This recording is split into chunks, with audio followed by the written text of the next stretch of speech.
Welcome and welcome back, butterflies and emerging butterflies.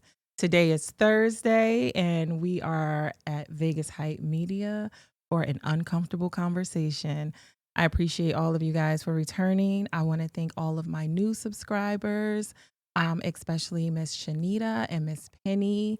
I encourage you to like, share, and subscribe if you are not currently following.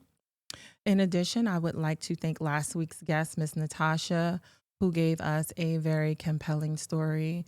Um, our love and condolences go out to her for the loss of her son. And we appreciate you being so brave to share your story, right? That's not an easy thing to share, but we do know that you are not the only mother and most likely will not be the last mother. So it was awesome to see you get up here and share that information, and we absolutely appreciate that. Just a few announcements before we get into this week's amazing woman, this phenomenal woman that I have. Recap: Chastity is going to collaborate with me on an IG live. That is going to be the 13th, which is Monday at 7. And then also, if you want to hang out with me or you just want to contact with me, I am going to be a host at the Not For Nothing Love Show this Saturday at Coop's Cabaret, and that starts at 6 p.m. It is a free event, so I would appreciate the love and support if you want to come and be a part of that. Then I am going to do another live because this women's history or heritage legacy is a really huge thing. And there's so many women locally that I wanted to highlight and talk to. I just didn't have enough Thursdays, right? So even there, I think there's like 4 Thursdays here this month. But I'm going to collaborate with Miss Angel Lash, and that's going to be a Saturday. So on March 25th at 4. And that's going to be a Facebook Live. So, with all of that being said, I'm going to go ahead and get into this phenomenal woman that I am getting ready to have a very, very intimate and personal conversation with. And listen, again, you never know what's going to happen on Uncomfortable Conversations. We may laugh, we may cry. We haven't yelled and screamed just yet, but who knows? We're open for it, right? Sometimes you need a good scream. I just want you to remember to be very understanding and aware that everybody's situation is not the same. And the information that is going to be shared is not always easy to be shared or to receive, but just respect the person's journey and the fact that they are even here sharing that information, right? So without further ado, I'm going to just give you a little bio on our next guest. She was raised in Virginia. She served in the Navy. She is a mother of 2 boys. She is also a CEO of a very successful web design business here locally in Vegas. Um, she has battled with PTSD, suffered a very violent sexual assault. She's also a Gemini. Pretty cool, right? Um, and one of the things that I think is most important is the fact that she obviously is a woman because she's here for Women's Heritage Month, right? But she is a Filipino woman, as we just celebrated International Women's Day. I believe you're included in that. So I want to introduce you guys to Miss Analyn Braza. Welcome to Uncomfortable Conversations. Thank you so much. Thank you for having me. Absolutely. I am so glad that you are here with us today, all of the butterflies. We're excited to hear your story and a little bit about your journey and where you came from. Just a reminder, this conversation, like I said, can get very comfortable. And I want you to know that if at any point in time it is too much for you or for the viewers, if it becomes too much for you, please go ahead and tune out. That is okay. If you feel like it's too much, just let me know. You'd prefer to skip that question. Okay. Sure. All right. So remember, guys, an uncomfortable conversation should relinquish any shame or any guilt in a tranquil place of emergence. So let's get into it. All right. Right off the back, this is a very controversial question and it comes up a lot, but it's going to help define the direction of our conversation. So, for you, what defines a woman? Well, it's hard to say for me sometimes because I grew up with mostly men in my life. Mm-hmm. I grew up with my dad. I mean, my mom was there. She was there for me, as a mother. But I think a lot of my influence comes from my father. Okay. And so I grew up as a tomboy, basically. Uh, I didn't do girly things. right. And we know there's no right or wrong answer Yeah, here of on course. uncomfortable Yeah. conversations, right? Yeah. So, But at least that, in my perspective, that's how it was with me. okay. So growing up, I didn't really have boyfriends. I didn't really have much relationship. I think the relationship I had was mostly about, going out, hanging out, having fun. My dad was a soccer coach, so he was really hard on me all the time. He was also in the Air Force. So that's where I get a lot of my discipline from. Okay. And my attitude is always about go, go, go, get things done, get things done. So I never had time to slow down. Okay. So, in a nutshell, what would you say? Give me 3 words that you would use to describe a woman from your perspective. From my perspective, a woman is someone who's nurturing, Mm-hmm. someone who, stands up for what's right to them and what feels right to them, someone who knows what's best for their children, someone who take on responsibilities because, some of us are just surviving and some of us are just doing our best. Absolutely. I think that's a perfect answer. Now to the good stuff.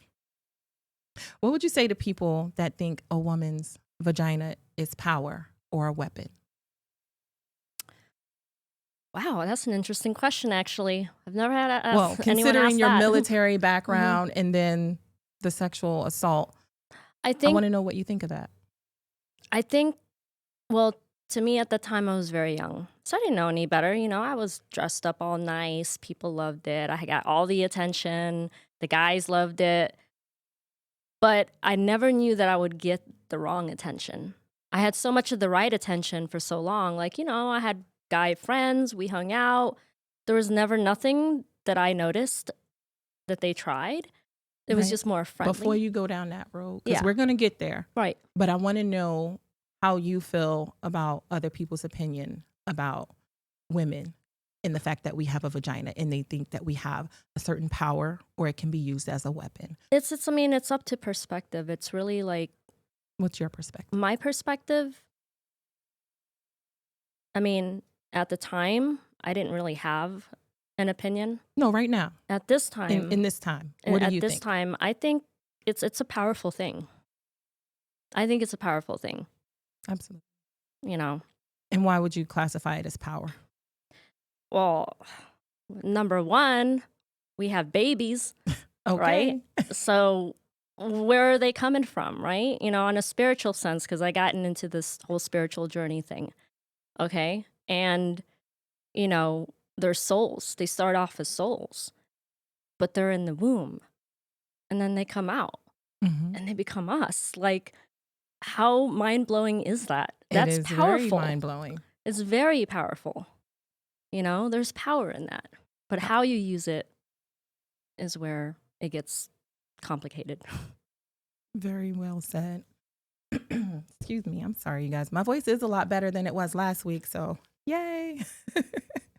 So, in saying that, do you believe that having children affects your validity to be considered a woman? Not necessarily, Okay. because we have women out there that are raising other people's children Mm-hmm. that don't have children themselves. There's women out there that are adopting children. God bless her soul, because there's kids out there that need that kind of nurturing and love. Okay. So you are a business owner and you started your business when? I started my business in 2018. I started freelancing back in 2010, and that was when I was going to school, Okay. for my bachelor's in computer science. As a woman, do you feel that being a woman business owner impacts the way that clients perceive you or the way that you do business?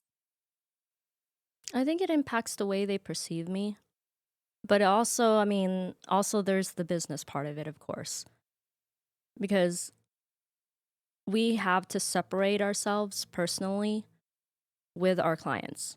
You know, there's got to be boundaries there. Hmm. Like any other relationship, whether it's a relationship with your client, family, anybody, Right. you have to And create how those do you boundaries. go about doing that with your business? With my business, it's you know, I tell them straight up, like, here's what I can help you with. Here's what I can do for you, you know? Did I And mention what your business was? Did I? I did not not. really. Oh my goodness. It's I missed okay. that You in got my that. Yeah. intro. Tell them what you do. Okay, so I am a web designer. So I've been a web designer since AOL dial-up started. Oh, Oh, wow. yeah, the That is computer was my best friend. so long ago. Hey, I'm not that old. But when you say AOL dial up, it's like you think of the phone, like all Yes. of that noise. Like Gotta that's wait so for it. long ago. Yep, gotta wait for You've it. got mail. Mhm. I didn't even think about web design like back then. Like, Well, I was a kid that liked to take things apart and put it back together. So when it came to clicking on the mouse, I was like, what does the right click do? Oh, view source. What's that? Coding. the right click Whoa. does amazing things like bring babies into the world. Anyway, She went there. she did. She totally went there. Sometimes I do that. Um, so oh my god. Given the recent attention on sexual assault and harassment in the military, and you being of military background, you served in the Navy for how long? 2001 to 2008. 2001, 2008. What is Hmm. that? And that was during 7 years? yeah, about Yeah. 7 years. Yeah. So you went in at right around what time? Let's talk about 2001 August. So right before 9/11. 9/11. Hmm. What was that like for you being a woman and going into the military right before 9/11 when the world essentially shifted and changed? It was scary. At the same time, I knew what I signed up for. Did you? You were ready. How old? Can I ask how old you were at that particular point in time? I'm sorry. 19, I was literally right after high school. And you were ready for that. Hmm. I was a mom and I wasn't ready for that. And you were ready for war. Well, I think I didn't really think about that part. I was an ROTC, so it was more of like, Oh, my dad was Air Force, and I really loved him when he was in uniform. So, like I said, my dad was my influence, Hmm. and it felt right for me. You know, it was like the type of thing that I wanted to do because I was always that go, go, go. And I think that's why he put me in soccer. He put me in all the sports. I went to like Taekwondo. To Like, toughen you up, to prepare you for the world. I guess so. Okay. I want to go back a minute because we kind of briefly touched on your sexual assault. Did that happen while you were in the military, or was that before That was in the military. it was in the Hmm. military?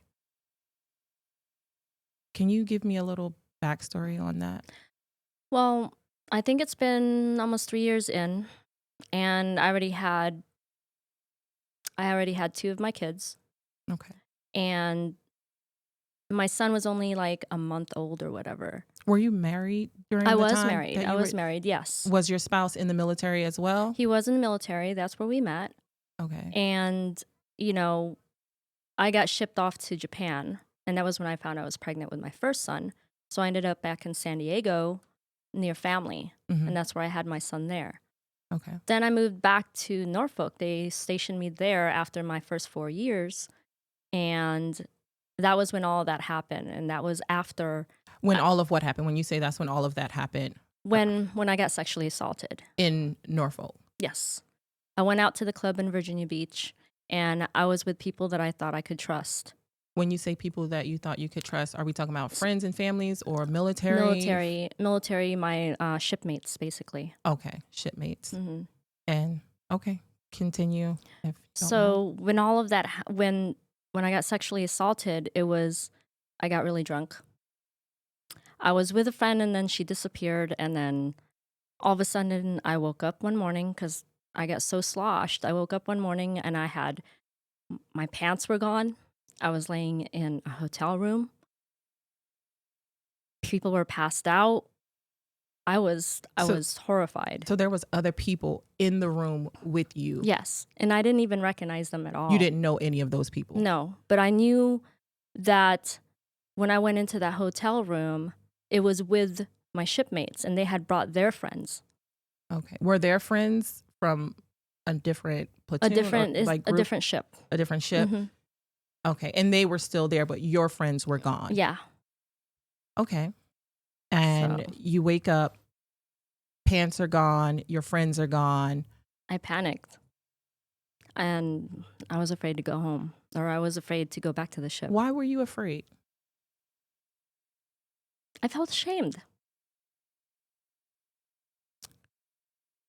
You were ashamed of what someone else did to you. Because I didn't know how to tell anyone. I didn't have the resources, the family, the friends. Right. Finding your voice is. And I couldn't tell my husband. Did you call anyone before you left there? I did not. I have to. I'm going to go in a little bit more detail. And if, like I said, if this is too much for you, you just let me know. It's okay, I need this. How did you, like, how could you tell? Like, how did you know you had been penetrated or violated in some way? Because I was hurting in those areas, you know. Okay. And I went to see the doctor, and yeah. But I didn't. From that room, you went immediately to the ER. And then 2 weeks later, I found out I needed a biopsy Or for uterine precancer. wow. So that wasn't from you being violated, I'm not sure. but Maybe it was stress related or something, but it just was an icing on the cake, you know? right. Um, at what point in time?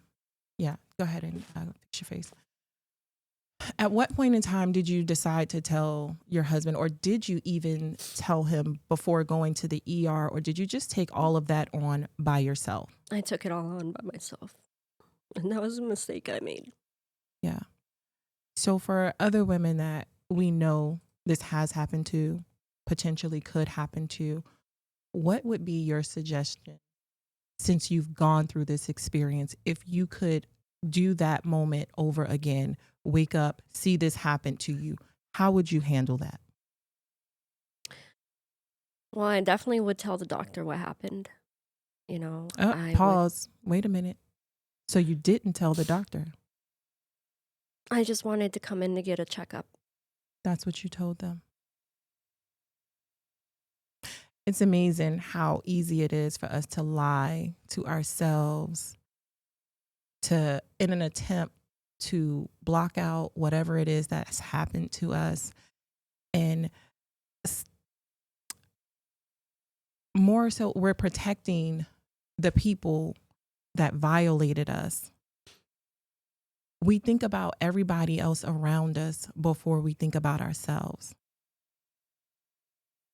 That's what women do.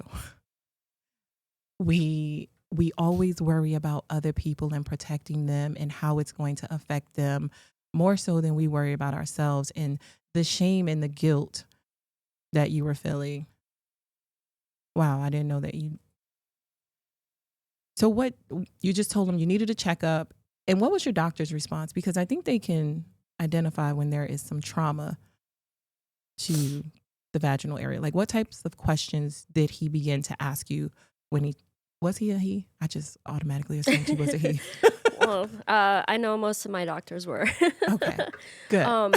Which was kind of, I had doctors like, you know, and in a situation like that, it was just like I didn't know what to say.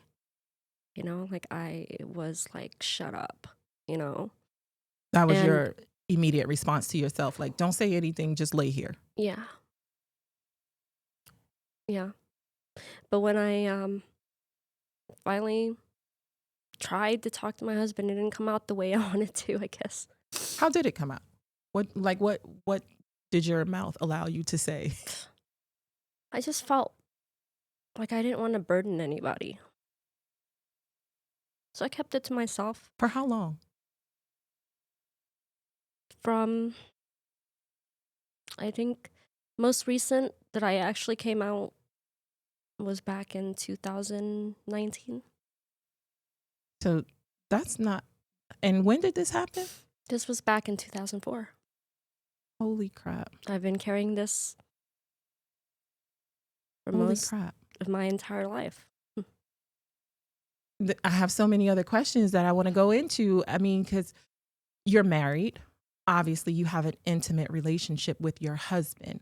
Well, I'm not married now. No, but no, at the but I time, mean at yes. the time, Mhm. right? So you've been violated, but you still have this husband that I'm assuming you were engaging in intimate activities with. How did I that? How did didn't, you manage that? and that's when it all fell apart. Was because of that. I couldn't tell him anything, but what came out was just arguments. You know, um, I felt he was insecure because I was in the military. I was out to sea, and his friends were talking, and then it just one thing just snowballed on top of each other, and all of a sudden I'm the bad person in the relationship. Do you- And we went to go visit his mom in New Jersey, Mhm. I'm from New and Jersey. we went to go visit his mom in New Jersey, and at the end of it all, I ended up in jail because I burnt my son with a baby bottle that just came off of the stove. So a lot of traumatic And things are going on, and these are your one after the responses, like you other said, snowball effect, because you're not actually dealing with with the it. root of what happened, not knowing how to have that conversation. At any point in time, the people that you went out with that night, let's get back to them. Did they ever come to you and say, hey, what happened to you? Or we left you, or you were good? Did you? I ran How did away. that go? I went MIA. I ran away from it. I was so distraught. I ran away from it. My husband said he wanted a divorce. And then that whole situation in New Jersey happened. My dad had to come and get me out of jail. I lost custody of my children. But before you got there, I mean, like, you made it back from, let's start back from the hotel. You went to the doctor's office, right? Hmm. And then you go home and you have to see these shipmates at some point in time before we get to a divorce and before we get to New Jersey. So what was that like for you? I never went back. To the ship? I couldn't face them. You really went AWOL. Yeah. Hmm. So the military was looking for you at some point. At some point, yes. Yeah, because you can't just leave. And I came back though. And that was like a year later after I was homeless on the streets of LA. I had such a mental breakdown that I didn't even know what I was doing. I Right. drove all Where the were your way. children during this time? Were your children homeless with you when you No, ran away? Where did you? I didn't have custody of them. Because you burnt them. Hmm. Well, my youngest son. The youngest one. I mean, not all of the children. You didn't set them on fire. I didn't mean it No, like I that. didn't set him on fire. Well, good. I'm glad That- you didn't do that. um, and your husband never came to you in from a place of compassion, like, hey, what's going on? This isn't like you. He was just done. It was hard to talk to him. He was from, his excuse has always been, I've been in 10 foster homes, never had a relationship with his mom, had resentment towards her. So it was almost like at the time everything was just falling apart for me. And no one was there to help. Well, you do know it's hard to get help if you never tell somebody you need help, right? Hmm. If you can't articulate what's going on, people do start to look at you like, okay, she's crazy. She lost her mind.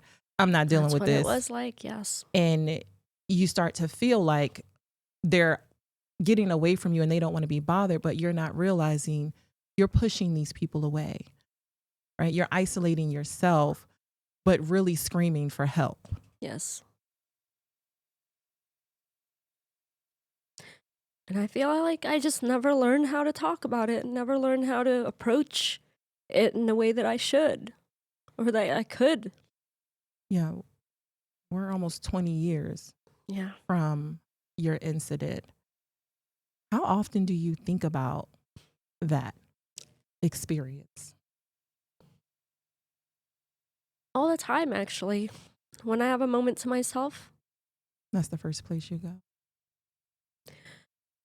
I ask myself, I have conversations. It makes me feel like I'm crazy. What does that look like? But You having a conversation with yourself? How does that what could kind I of have go? done better? What could I have done differently? And seeing the support I have now, it opened my eyes to what I could have done differently. Right. You're here now. We're having this conversation. And not only is this going to help you, it's going to help so many other people out there, right? So Yeah. many other women as well as Yes. men. Because women aren't the only ones that get assaulted. So Yeah. we really appreciate you Thank you. coming and, giving this information and sharing all of you. I feel like you're a lot stronger than you were because you have to be strong to share this information publicly, live, Yeah. right? Um, Sometimes my journey has to take me somewhere. it has to. We talked about shame a little bit, and people don't understand everything that we go through. It's not that we become those situations. They prepare us and help us become greater to deal with and be the people that we are now. So it's a matter of a choice. And I know it's not an easy choice to make because look how long you've been dealing with this and not even having the conversation with anyone. You lost. Was this your first husband? Or Yes. so I dare not ask. Let's move on to the second husband. How'd that go? Well, they say, I think my first husband was, I was young, in love. That happens. Yeah, but there were some other issues for you guys to separate. I feel like maybe if that situation had not happened, you probably would have made it a lot further, right? So, how did you get to the point where you even were in a space where you felt like you could be intimate again and allow somebody to penetrate you? I asked God. I asked him, you know, am I going at this alone? Am I going to find somebody? So, You you know, wanted somebody. How long did it take for you to feel like you got an urge and an itch and a tingle and it was like, oh, I want to laugh again. I need somebody to, you know, 5 years. 5 years. So, for 5 years, you did not think about, crave, have any desire. For 5 years, I wandered, basically. I drove places that I shouldn't have been. And that's where I ended up in Los Angeles, and sleeping out of a broken old car that I drove there to with. And met some really interesting people, ran into a few dangerous places, and at the end of the day, I gained some insight from a couple of homeless people that was, you Please know. share at least one. So this lady was on the street and she was singing a song. She was sitting on a curb. You know, you could tell she was homeless. She had her cart with all of her blankets and things. And she was singing a song and it sounded really nice. So I wanted to go say hi and like, how are you doing? You know, just have a conversation. Um, and she's like, I'm doing well. I'm doing really, really well. And one of the questions I asked her, I was like, well, you live out in the street, you're singing in a happy song. How are you still so happy? And I said, you know what? She said, you know what? Because I'm alive. And that Right. hit me. It hit me so bad that the first guy that I asked for $5 for just to get water and some food, Hmm. there was a casino across the street, and this was in California. I went over to the casino, got a drink, got some food, $2, threw it in the machine. I was like, what the hell, whatever. I won $500, and I got a ride home on a bus back to Virginia, turned myself into the military, and actually got The help that you needed. the help that I needed. Um, we barely scratched any surface. Um, Veteran, mom, wife, divorcee, mental health, survive, like so many things make up the woman that you are and so many other women. And that's why we're here and we're celebrating. I want to thank you for sharing your story, your time. Miss Analyn and I will have another session outside of this. We have to. Um, yeah. So this is Uncomfortable Conversations. I'm Emerging Z. I appreciate you, all the butterflies, emerging butterflies, and new subscribers that just tuned in. Please check us out next Thursday, every Thursday here at 5. Thank you so much. I appreciate you guys for watching.